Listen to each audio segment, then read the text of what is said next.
écoutez Europe 1, il est 11h30. Le journal de la santé, Anne Le Gall. Voici les titres de ce lundi. Il sera bientôt plus facile de faire le tri dans la multitude de cigarettes électroniques sur le marché.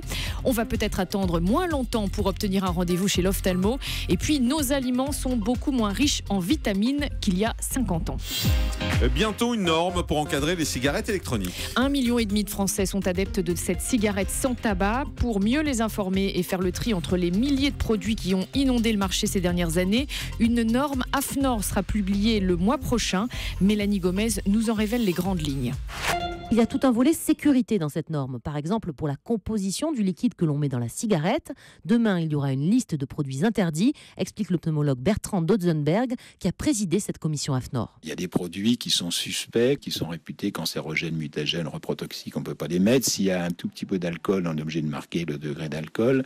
Le but, c'est que le consommateur ait la même information et un produit de qualité. Et là, on va avoir l'assurance que les produits sont bien faits. Enfin, la norme AFNOR va aussi fixer des règles sur la manière d'emballer le liquide. Les petites bouteilles devront être scellées avec un bouchon sécurisé pour ne pas que les enfants puissent les ouvrir. Mais dernière précision, cette norme AFNOR n'est pas obligatoire. Les fabricants français ou étrangers peuvent décider de s'y conformer ou pas. S'ils le font, ils peuvent alors apposer le logo sur leurs produits, ce qui, bien sûr, rassurera le consommateur. Mélanie Gomez, spécialiste santé d'Europe 1. SOS Médecins poursuit son mouvement ce lundi. Après une journée de grève très suivie hier, l'association qui regroupe plus de 1000 médecins a décidé de reconduire le mouvement jusqu'à ce soir 20h, faute de proposition de la part du gouvernement. SOS Médecins critique la réforme de la permanence de nuit dans la région Nord-Pas-de-Calais. Un espoir pour les délais d'attente qui se raccourcissent quand on veut un rendez-vous chez l'ophtalmo. Oui, car depuis quelques jours, les ophtalmologues peuvent faire réaliser les examens des yeux de leurs patients par un orthoptiste, puis valider leurs conclusions. Cela devrait réduire de plusieurs mois à 15 jours le délai d'attente dans les cabinets, affirment certains médecins. Mais précise le Figaro ce matin, il faut être en secteur 2 pour qu'il soit rentable d'employer un orthoptiste. Prendre du poids, même quand on a un indice de masse corporelle normal, eh bien ce n'est pas anodin. L'indice de masse corporelle d'une personne en bonne santé est compris entre 18,5 et 24, mais selon une étude finlandaise, même dans la fourchette normale, une variation de poids de 3 kg dans un sens ou dans l'autre, influençant bien ou en mal plusieurs marqueurs cardiovasculaires.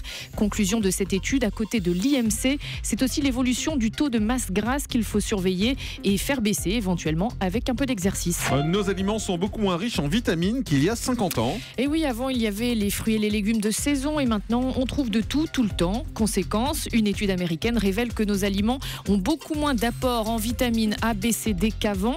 Ça vaut pour les fruits et légumes, mais pas seulement, nous explique Simon Ruben. Prenez une pomme du supermarché. Aujourd'hui, elle contient environ 100 fois moins de vitamine C que le même fruit en 1950. Voilà l'un des constats marquants de l'étude. Idem pour les céréales qui sont plus pauvres en zinc ou en cuivre et pour la viande bien moins riche en fer par exemple. En cause, l'agriculture intensive qui appauvrit les sols, le temps de conservation dans nos frigos qui fait perdre leurs nutriments aux aliments. Face à cela, il y a des solutions de court terme comme privilégier les produits bio plus riches énergétiquement. On peut aussi favoriser les producteurs de proximité, ainsi l'aliment n'est pas dégradé pendant un long transport. Mais les experts s'accordent tous sur un point. Pour améliorer la situation en profondeur, il faut absolument changer la façon de consommer et la manière de produire. Le chiffre du jour pour terminer, c'est 100 millions. 100 millions de bactéries, c'est ce que peut capturer un seul chewing-gum dans notre bouche, indique une étude néerlandaise. Et oui, mâchouillon, finalement c'est une bonne chose pour notre hygiène bucco-dentaire, en complément du brossage bien sûr, et à condition de préférer la version chewing-gum sans sucre. Voilà, et donc maintenant quand vous verrez un chewing-gum qui traîne dans un cendrier, plein de bactéries, c'est dégueulasse voilà. En fait. Et oui, c'est beaucoup, on a 100 bien millions compris. de bactéries. Mon Dieu, merci beaucoup Anne Le Gall.